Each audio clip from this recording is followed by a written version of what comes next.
Ramogi erokamano nyakum kete RAMOGITV thuolo mar ratil twak marwa mabiro Jumapil ka Jumapil ochakore sani RAMOGITV kama an kod yawuot luo ariyo gisebudho kapok giromo ka ratil gine ama bende ne wachako godo mbaka e weche mag ratil an ka kod Omullo Junior kaachiel kod Weke ma gin yawuot luo ma wasebedo kwang kolo godo mago matimore e piny Kenya ka nyisa moketo piny Kenya ratil en dwe mar 12 dwe ma oganda dhi e nyasi mar Christmas ka ingo nyuol kata ingo nyuol mar Yesu Kristo tarik 25 dwe mar 12 kata kamano wadani wang'iane ni to ang'o ma osetimore piny Kenya higa mangima e koro rumo weche mag telo mag piny ema miyo ka koro ji dhi kata mana e weche mag nyasi to gibedo gi geno ni higa ni wakalo kama higa manyien kodonjo to piny nyalo bedo maber. Omullo machiegni ahinya ratil ka thuolo mar moso nyikora Ramogi jwa erokamano George Bati wamor nikech wachako Desemba e yo mayot nikech ng'ene sani ne ineno kwa celebrate anniversary mar Hustler Fund. Okay. To gik moko nenre maber kabisa. Weke machiegni ahinya ndalo osegwarore kapok ibiro ratila keni kawuono to Omullo wacho ni joronje Desemba koro chuny ji okwe yo mamoya. Erokamano amoso nyikwe Ramogi. Omullo wadenyo wasandre weche tek akia kaka wadhi kata Christmas nikech king'iyo bech gik moko gidhi malo daily. Wach petrol ni waseyuago to jogi ok winjwa. Mogo be negi wacho ni gikele piny bei ni malo, bei nyaka mar chumbi ni malo, koro akia ni be Christmas ni wadhi chame nade.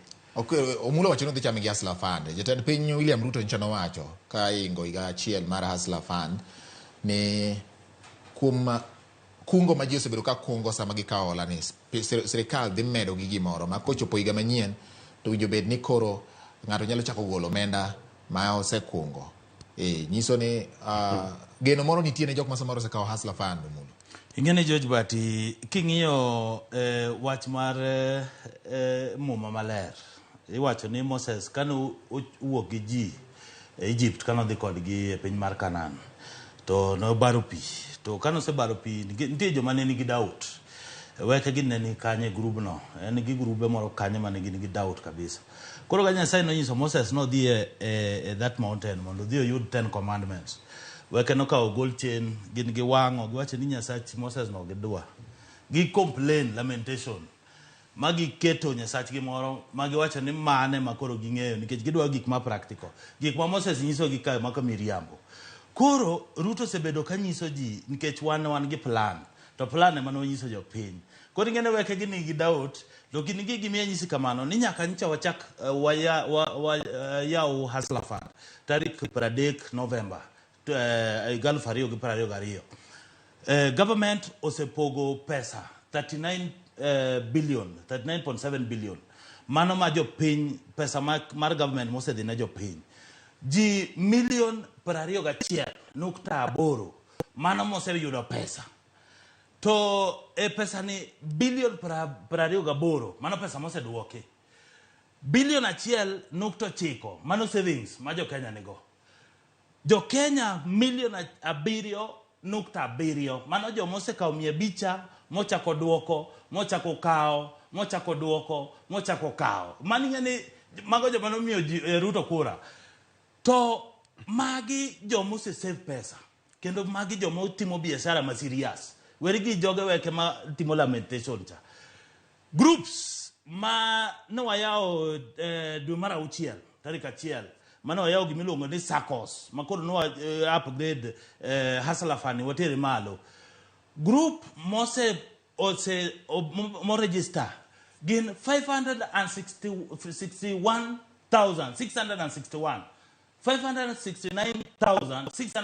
yani nus million a beach mago groups government osepogo nus million a beach mane koso nus million gi government osepogo 168 million mano mosemi groups 40,000 mano groups moseyudo pesa 25,000 mago moseket ma osemi limit 35,000 mago koro rito koro mano nyiso ni groups gi te kigo kwan mag joma serious matimo makao pesa magi joma serious mong'e kuma piny chomo tago erokamano ne joluo nikech na yudo percentage kare nitie joluo be ma kawo matimo biashara ma very serious. Joma go koko to go koko lakini joma se kawo ka wadhi miyo gi savings December ka gidhi celebrate joma koro doubt kaka Weke kini koro gin gi yuago yoge cho wan onge kod gi wach wan oko mana tich wan onge wasi onge chezi wan tiyo kabisa. But ingeni Moses ma Omullo wacho mar muma maler cha en no wacho adier. Moses margi ni otingo miriambo kotet mach riambo magi ino story bimi gite magi miriambo tupu magi ukora magi kipindi ingejo mariambo to yani giriambo to gibalo wangi to hasla fan to mago fa hasla fan dong nitie wadoni wawinjre kama bati. Yes. Omullo ngiso wani gin gi the plan joge king'iyo the plan ma ing'eni akene ka Omullo osesome na asekawe masome one by one plan gi no kade gi luwe plan ma iluongo ni the plan de wan mabor kaka Kenya because king'iyo plan mar Azimio gi margi is around 90% the same. Number one, negi wacho ni pes hustler fund ni negi dhi miyo ji grant ok loan magi wacho ni kagi kawo muma kama magi tieko magi keto piny gimiyo jo piny gimiluongo ni grant en niya imi pesa mi ijipanga godo biashara mokichul loan gima gibiro gilosonwa en fuliza kata gik mineno ma okadwa luongo gi ka nikech ang'eni pok gichulo advertisement mineno ka ng'ato kawo to nigi percentage ng'ato kawo loan to loan nigi percentage. It is the same thing magikelo na jo Kenya ni koro in story midwa miyowa ni ji osekawo loan ting'eni gino kikawe bati mokwongo ong'ado interest ioro ni pesa moro no ineno interest mar loan no ing'ade mokwongo kapok kata itiyo gi pesa nino koro gima gikelo en replica mar fuliza en replica mar loans mag bank mineno e mobile tegi en gik mineno ga daily ma ipayo ji daily ka ema gikelo ni koro hustler fund jogi gima ne giwacho ni ne gidwa ni ja pikipiki obed gi mtoka ja shopkeeper obed gi supermarket mama mboga obed gi koro embe oyaw supermarket mare mago gik ma sani ne giwacho ni pesa mfukoni kare mfukoni no en mfukoni margi sani tinde pesa te na neno kata jocha gato ndiko ni be president ongeni feri madhi Mombasa cha de nono nikech sani mago magik magidilgo gidwa ni gigol pesa e mfuko mar mwananchi ma kawaida. George Bati ingeni nyaka wanyisi jo Kenya dieri ingeni ka ji milion 7.7 osekawo loan maduoko kendo kawo mago jo ma serious monge gima gitimo mago jo moko fuo ingeni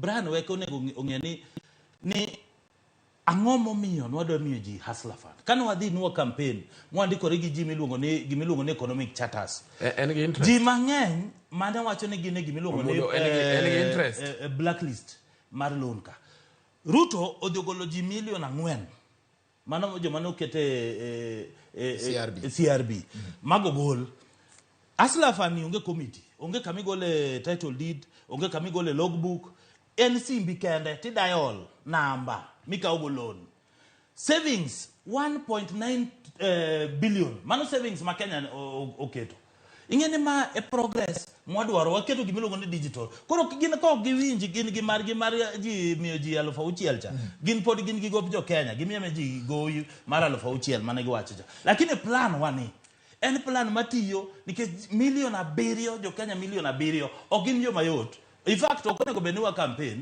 Jimili abiro go kwani mia SMS. Mono wana second term. Omullo gi Weke. Uparo ni kadi bed ni timo kode ranyisi mondo ng'ika gini nyalo tiyo. Ndio koro winjo bed ni gachiel mani dhialo ni koro sirikal ne wacho ni koro wachiwe kaka wala wachiwe kaka grant mane wachi mokwongo. Koso onge gima nyalo chiw kaka grant nikech ing'eni interest mare ne piny.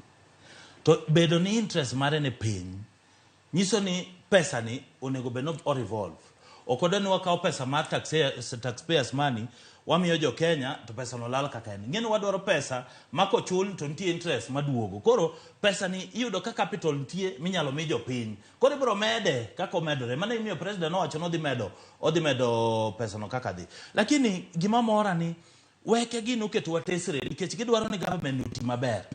14 months makoro wasetieko ni wan gi budget mokuongo mancho waketo ma 36.1 trillion mancho waketo cha mane budget wa mokuongo pok wadhi budget mar the next financial year to budget ni nyaka ncho kaw government ntie progress mwasetimo nowacho no wadwoko port mar Mombasa no wadwoko nowacho no wandiko judges wandiko finance autonomy ma police watimo wandiko 50,000 jupuonj wandiko wacho ni ginene Asla Fund wa launch cost of living wadwa subsidize production or consumption Brian Weke ncho wewo gi 4.4 billion mano loan magiweyo ni wadwa na chul to 8 billion mano ma Millers pod dwaro kuomwa pesa no sani ji no pidho bando kendo ji opuro 18 extra bags 18 million bags extra ma jopinyo puro puodho 200,000 acres extra.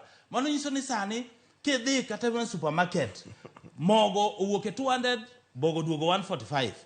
Sani Weke onego nyiso ni gima problem mantie mane government mambo kigino go koko en mar fuel. Ne watero gi wach mar natko. Nikech nja gi dhi ndara giwacho ni mondo ji dhi owuo. Kanye dhi wuo kacha Weke gino dhi chamo nyo gimuodo nyo gi chai gichamo gi mandas. Watch mar negotiation mar cost of living otamogi. Okay. Giluongo ndungo nyiso gi kaka economics mar Kenya ringo gi gima onego bed ni watimo. Koro sani anyalo nyisi status mar government kaka en. Government osechulo 300 million US dollars mar Eurobond. Ma Eurobond en 2 billion US dollars. 60 billion mar fuel ma pod wachulo G2G government. Okay. Mano pesa mancha giweyo. 4 billion mano pesa mancha giweyo mar ginene pod Millers dwaro kuomwa 900 billion mano pending bills mago jo mancho o supply madai government 9 trillion mano pesa mancha giweyo anse government cha giweyo kucho ngeni jogo ncho wewo gi gowi to gowi no wasewuok sani wase gero pillars wase timo foundation sani economy sani en stable masani December ni sani celebrate by January ananyisi ni koro fruits majio se tuego nungo gi go kanda ni ji koro dwa chako nene makoro Weke gini onge gima gidhi wacho sani gidhi ling ti onge gima gidhi wacho kata chiel. Yes Weke. Ngeni ka winjo Omullo ineno stories mag chongi ema gimiyo waga daily ka nine wawacho ni port duogo oseduogo wawacho ni akene judges wandiko wawacho ni japuonj watimo ing'eyo gimana mapok watimo tera mos wajeje gima pok watimo adwa ni tera mos mondo you understand Omullo ing'iswa ni akani sani wa subsidize production wamiyo ji inputs ing'eyo bati wan gi problem Kenya waka number 1 kiwacho ni subsidize production to the output becomes expensive nikech the cost of fuel wasengiso jogi waseparo negi ogidwa winjo number 2 ka jogi nodonjo dola ne 120 sani dola en 156 157 depending ni kama idhi yude sani kata gowi mane wawene gicha nikech gowi ne okawo gi dola gowi king'iyo gowi mane wasign king'iyo gi dola masani gowi no osedhi threefold ahead kaka ginene jogi ing'eyo akiani gidak Kenya koso gidak kanye nikech kata mogo mowacho ni mawa 145 ni ini senene ana kata nyocha na ndala adhi manyewo moge duka mok gini igole kanye ing'eyo sani Kenya kama wantie wan kama tek bech sukari ni malo bech chumvi ni malo bech kibirit ni malo okay taxing ma tax yo piny emomiyo nyocha neno kata jok mane gimedo ginene gi judges nyocha wacho ni gi tax mar gine cha is unconstitutional because and discriminatory ji hinyre to gin gidonjo mna mfuko jo piny. Okay Weke nitiere chieng' moro ka anyalo lieko Jalub jatend piny Rigathi Gachagua ne oluongo paro mar japiny moro amora ma nigi pache maliw kaka inyalo res ochumi mar piny Kenya. Ni mondo mi wuog oko nyis sirikal ni ma yo mana paro ni nyalo res godo. Dipo ni sirikal go bade ni wach mar ochumi ni to inye ok nyal. Ang'o matimore ka? Otame. Adieri to ber. Kata nyocha ineno ka David Ndi ma en advisor mar sirikal e wach uchumi. Owacho ni oano ka biriambo ne jopiny. Jogi gini otamogi. To otamogi nikech ok gidwa winjo. Number 1, mondi kony jopiny. Negi wacho ni nyaka wa increase tax base. Tax base en niya, wang'iyo joma chulo usuru. Yes. Gin $1 million. Wadwaro medgi gibed $4 million mondo usuru bed mathin, but omed joma chulo usuru. Gin gidonja ni jamsara cha ema gidichgo. Ng'ama tiyo cha ema gidichgo. Sani the biggest export ma wan go, wan kaka Kenya. The biggest market ma wan go en Uganda. Wausonege mafuta. Wausonege anything mobiro. Uganda is our biggest market. Wange Uganda, wange South Sudan, wange Rwanda, wange Burundi. Part of Burundi. Part of DRC. Part of DRC. Sani kaka wuyo kodibati. Wange problem. Ina no G2G ni. Onge gimilu wa G2G. Mane gilo so cartel ma companies adek. Bek won company go kidwa ngisi manya. Wangegi. There is nothing like G2G. G2G now where the time where wo. Ade tie ko to ide wachumari. Onge gimilu ni G2G. Yes. G2G mane gikelo ni osengisi ni me agreements. Adarani jo Kenya onge. G2G ni ngama no sign energy mane to G mane pokwanene. Ngama no sign gini wakia. Kingiyo companies adek go. The man won gi wangegi. Sani Uganda icha oseweba. Giwacho ni G2G mukelo ni mano cartel, conmanship, state capture mane giwacho ni gidhi tieko e mageloso. Sani Uganda owacho ni gidhi deal kodwa. Okay. Gidhi deal gi iluongo nade Tanzania. To yeni ka Uganda oyudo cheap goods. Mano means ni South Sudan wanyakoso. It means ni Rwanda be wanyakoso. We will be competing. What they compete with Uganda? Uso mafuta gigi mogo gite. Okay. Koro kain the biggest market mawanago.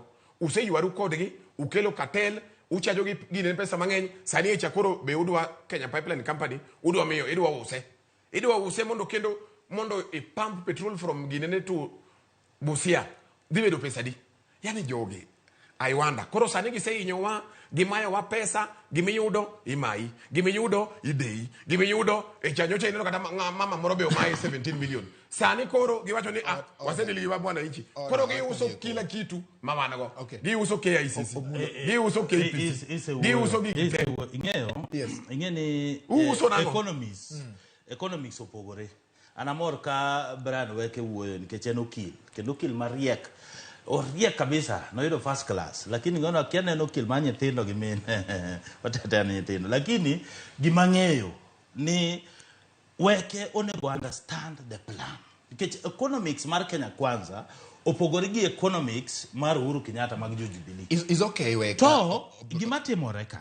Weke wuoyo wach dola. Ngene wach dola ni jose wache, lakini ji ok understand the problem mane nitie. Nitie gimiluongo ni national reserve. Ngene national reserve mar government bedo ga gimoro 3 billion US dollars kata 4 billion US dollars. Kato bedo in terms of gold. To pesa ni ichulo go imports, gik mawuok oko. Yes. To jogi kane wuok e power Jubilee ne giyueyo national reserve. Wayno yudo kacha onge pesa. Mane me wan gi Eurobond ma 2 billion. To imineno ka US economy mar US ni malo nikech gini giketo national reserve gi in dollars in gold. To dollars ka nchi neno ka control of budget no wacho ni no nyise within 23 seconds ogol 16.8 billion. Mano pesa manogolo. To pesa ni no gole to tere oko. To kano tere oko e banks ma oko to jogi ncha dwa chulo iluongo ni state capture gi gidhi ginyiewo go mafuta oko to giduogi kelo gimimiyo Ruto no kelo G2G. Namba 1 no dwa golo cartels e wach mafuta. Namba 2 no dwa kelo flow mar mafuta mondo stock obed mar mafuta. Ngeni chon mafuta ne bedo maonge. Namba 3 G2G ni nedi chulo 60 billion mancha giweyo mar goi mar mafuta. To jomancho kwalo 16.8 billion cha odhi onyiewo mafuta kaso gidhi tiyo gi njeri. To giwacho ni koro pesa na en mar njeri mo o supply mafuta to onge documents madwarore. Makata jatelo mar opposition Jakom wacho ni kong'iyo njeri kong'iyo mama ni to chal kata ng'ama nigi pesa no 17 billion. Koro 17 billion e mencha joge dwa luoke wash ka. Adwa penjo. Lakini wamako pesa gi no wacho ni mafuta ni. Onge ka ginyalo kelo mafuta ni giluoko pesa mar jo Kenya. Gidwa kelo kaya mano corruption maduong serious. Adwa penjo moro ka Weke gi Omullo. Jalup jatend piny Rigathi Gachagua nowacho ni wach mar G2G ni ne dhi miyo dola dugo bedo ma wadhi yudo kwan mar dola mamalo mondo inflation mosebedo Kenyan shillings against dollar ni kik bedi. Wayud ni nitiere stabilization moro kama itimo. Nyiso ni dola koro ok bed mapek ahinya kipimo gi pesa ma Kenya ka. Be en adieri ni sama dola iuso kata ka koro idwaro dola to nyaka itigi siling 150 kod 6 kata 55 mar Kenya. Nyiso ni gope mwachulo ka dwaro pesa mang'eny mar oganda jo Kenya. Machulo nyaka gichulo osuru mang'eny kendo yenye. Mano dong adier. Factors adek. Factors adek. Factors adek. Mokuongo. Ngani no se wuoyo. Mokuongo. Watch dollar ni government mokalo ne live gimiluongo na artificial life. Ne ginyiewo gitiyo gi Eurobond. Watch dollar jo Kenya wacho otamogi. Namba 2 ing'eni Uhuru Kenyatta nokawo gimiluongo ni commercial loan. Commercial loan and loan michulo 12% tichulo 5 years. To money loans mature tingeni loans wachulo in terms of dollars. Yes. Loan okwanya chulo in shillings. Mane mingeni some wachulo ngene ntie extra shillings mwachulo go. Kodi ngene sani kaka economy nitie. Kama nitie ni. Wanyalo wacho ni economy ber. Dollar bro dok piny nikech wa live life mwangeyo. Kodi yemeno sani Ruto okoka kumilo ni commercial loan. Sani odhi gimiluongo ni concessional loan. Concessional loan en loan mikawe 3% atamala dek tichule after 30 years. Koro mi thuolo matimo project madwarore minyalo time government. Lakini pesa mane jo Weke gino weyo ka. Emo miyo dola dhi malo nikech wachulo in terms of dollars. Interest rate ni malo. Ni malo. Bati. Yes. Joge no wacho ni ok gibi dhi kwayo pesa mar loan. Koro winjo ni kisungu koro giloko ni ok en loan en concession. Magi mna loans te. Mano kigato wuodi. Ni koro Bati ni Omullo biro gi kisungu manyien. Ni wakao concessional loan. En mana loan. Number 1 jogi Bati jogi riambo bopoge dware neno. Na bede TV aneno ka William wuoyo gi jo biashara. Mama wacho ni in the next 3 weeks dollar dhi dog kata nyaka 100. Kikutem tugo ngama nigi pesa goluru dola utigo. Gikelonwa G2G ni koro dola dhi bedo maber. Don't worry. G2G en ni wakao petrol to wachulo after 3 months, kata 30 days, kata 60 days, kata 90 days. Chakre gi chak G2G ni dola sani 156. Gikiani ya dollar is determined by ilungo ni demand and supply. Demand and supply. Sani king'iyo Kenya shilling as against wenigi dollar koro waketre is 156. Yes. King'iyo Kenya to Uganda shilling, Kenya to Tanzania shilling, our Kenya shilling of the pin. Jogi wach gini osetamogi. Aseno no ka deputy president wacho ni okwayo ni ng'amunge gini obi okonygi. Yani jo man gi ndiko kate. Mano Miriambo onge record kamari gi ji no kwajo piny. No wacho ka en Mombasa ni oneno ka ng'at manyalo ni bedo gi paro maliw kaka inyalo med jiw gini mondo onyisi. Dong nikech gineno ka Weke gini go koko lakini gionge alternative plan. Bati. Ingene kade gin alternative government. De gin gi plan. Giwacho ni gin my economy magidwa timo. To onge gimagisa wacho. Tingeyo sani within 1 year mwantieni. Ineno ogiwinji mang'eny. Giwuoyo mang'eny to giwinji. Gikaso Ruto. Sani Omullo do dhigi points dala. Gikaso Ruto kuywe.